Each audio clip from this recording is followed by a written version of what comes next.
Assalamualaikum warahmatullahi wabarakatuh. Selamat pagi, salam sejahtera untuk kita semua. Yang terhormat, para pemateri, para penguji, para evaluator, dan seluruh panitia yang berbahagia.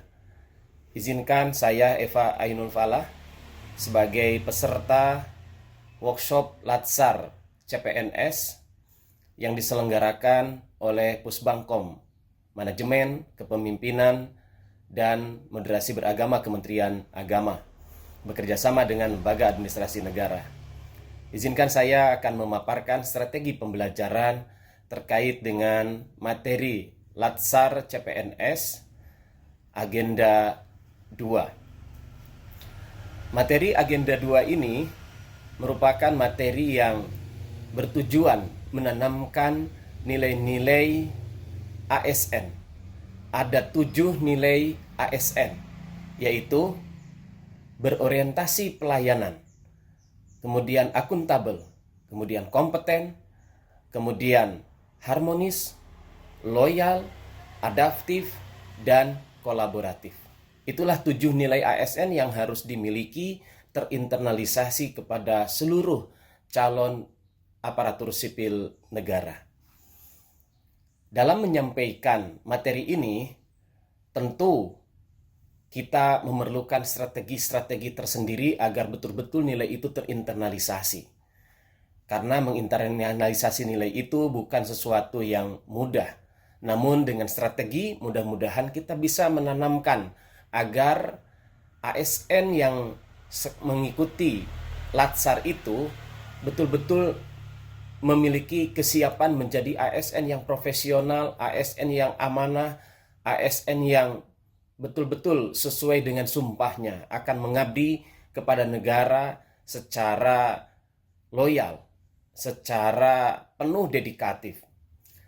Untuk itulah saya izinkan menjelaskan tentang bagaimana strategi pembelajaran itu.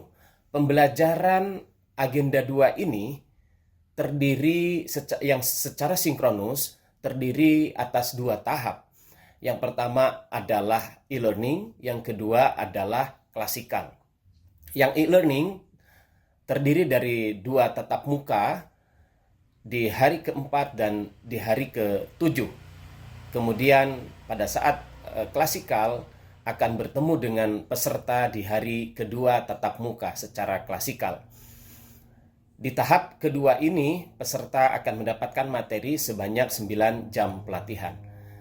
Izinkan saya akan menjelaskan tahap pertama terlebih dahulu yang terdiri dari 2 pertemuan. Pertemuan pertama, kita akan mereview bagaimana pemahaman peserta tentang nilai-nilai ASN tersebut. Karena peserta sebelumnya sudah melaksanakan pembelajaran mandiri melalui sistem MOOC. Belajar mandiri, peserta membaca modul, peserta mengerjakan tugas, dan mudah-mudahan dengan belajar mandiri itu sudah paham. Tetapi untuk memperkuat dan juga untuk menunjukkan pemahaman mereka tentang apa yang sudah dipelajari secara mandiri, maka terlebih dahulu di sesi pertama itu akan mereview. Di sesi pertama, pembelajaran terdiri dari pembukaan, penjelasan, dan kemudian penutup. Di pembukaan tentu kita akan terlebih dahulu memperkenalkan diri dan kemudian mengajak peserta untuk melakukan adaptasi kelas terlebih dahulu atau energizing terlebih dahulu, meskipun secara online atau e-learning, tetapi bisa melakukan sedikit gerakan bagaimana kita betul-betul konsentrasi dan fokus dan siap untuk belajar. Kemudian dalam penjelasan, terlebih dahulu kita akan mereview apa pemahaman mereka. Disinilah maka fasilitator akan melakukan tanya jawab, dialog dengan peserta. Kita beri kesempatan peserta untuk menjelaskan. Fasilitator akan memberikan beberapa pertanyaan yang berkaitan dengan 7 nilai tersebut.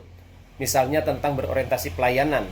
Apa yang saudara peserta pahami tentang pelayanan yang dituntut oleh institusi, yang pelayanan yang dituntut oleh peraturan perundang-undangan? Atau apa konsep tentang berorientasi pelayanan itu?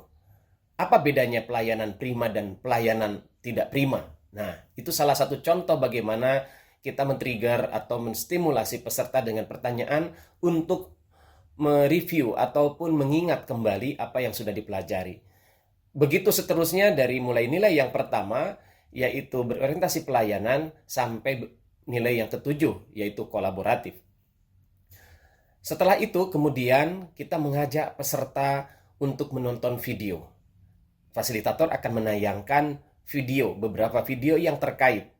Ya, di antaranya adalah video tentang ASN yang kurang kompeten, ASN yang radikal, tidak setia kepada Pancasila, UUD 45 dan NKRI, dan juga ASN yang bekerja tidak secara sesuai dengan kebutuhan adaptif dengan teknologi. Nah, itu sebagai contoh video akan ditayangkan dan kemudian akan direview bersama-sama, akan didiskusikan bagaimana seharusnya ASN bersikap. Itu di sesi pertama. Di sesi kedua, kemudian peserta akan kita ajak untuk berdiskusi. Berdiskusi tentang apa yang baik, praktek-praktek baik apa yang ada di tengah-tengah pekerjaan ataupun suasana bekerja ASN. Praktek baik apa yang relevan dengan nilai 7 nilai ASN tersebut. Kemudian juga kita akan berdiskusi praktek buruk apa yang seringkali kita jumpai dalam kebiasaan kerja ASN.